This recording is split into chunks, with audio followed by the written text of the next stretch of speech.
আরে আমার সুবহানাল্লাহ, আমি পরশুদিন খালদার ওই বিড়ি খেয়েছি, আমার একটা একসাথে দিয়ে আমার একটা লোক হেলাই দিয়েছেন মিয়া, ঘরে গেলে জাদি শেপ সাজেন, তো এই বাগাবি অকাম করেন। আমার আব্বাই 2 বিঘা ভাত খাইতে রে না, এর মধ্যে আমি ডাক্তার লইন মিয়া, আর নেই বাগাবি অকাম করেন। তোর বাপে কোসি খোকা, হে কিছু বোঝে না। এটা বিড়ি খাইতে কি খারাপ জিনিস, এটা কি জিনিস জানোস? খামুন এই হালাই দেই, হ্যাঁ তোর বিড়ি। এই আমি হালাইলাম, আর বাইরে কইও এই হালাই।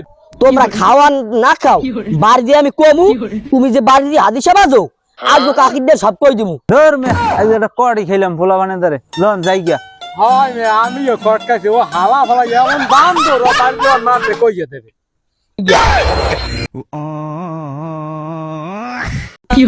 হে হালার ফলা, তুই আমারে তুই টানোছেন গোড়াটা দেন ওই আপনার কি করে। এ হালা ফালা তুই আমার আর গাম নাম্বা, ওর আব্বা আর গামু নাম্বা।